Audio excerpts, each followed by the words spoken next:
My name's Dave Bhattacharya, and I'm a pediatric surgeon at the Children's Hospital at Erlanger. As you know, Erlanger is home of the only Level 1 trauma center for both children and adults in the Tennessee Valley. As a Level 1 trauma center, our surgeons see the majority of the most serious and life-threatening injuries in the region, an area that spans from western North Carolina across the southeast into parts of Middle Tennessee, North Georgia, and Alabama. It's no surprise that gun violence is on the rise in this community, and it hits close to home. Now more than ever, we're experiencing the tragic impact of this trend here in Chattanooga. From 2019 to 2021, a quarter of gunshot victims in Chattanooga were less than 10 years old.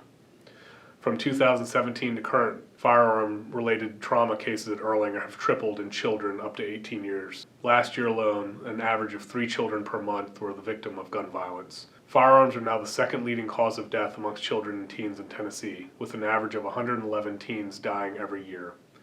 To further put these numbers into perspective, this is enough of our community's children and youth to fill 5 classrooms.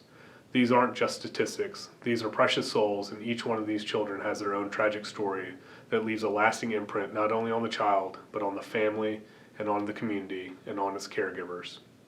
To understand the trauma caused by a gunshot wound, it helps to understand the effect a bullet has on a child's body. While the type of firearm used significantly impacts the severity of the injury, all bullets take an unpredictable path once they enter the body. When a child arrives, we're racing against the clock to determine the trajectory of the bullets and the extent of a patient's injuries as they're fighting to survive. And the more time someone is shot, the more complex and urgent the analysis is to identify and repair the potentially life-threatening wounds.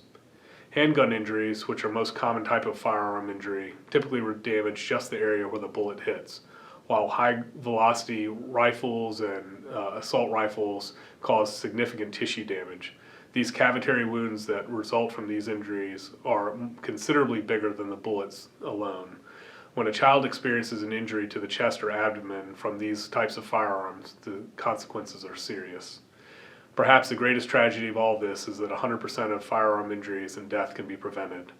Along with addressing the systemic issues that perpetuate violence and trauma, such as poverty, educational inequality, affordable housing, and healthcare access, I implore parents, as both a surgeon and a parent myself, to talk about gun safety at home.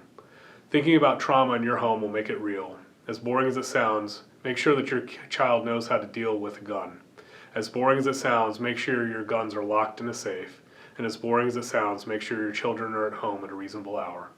By educating our children and youth on the facts about gun violence, we can reduce or even eliminate gun violence and ensure our classrooms and communities are filled with students dreaming of a brighter future. Thank you.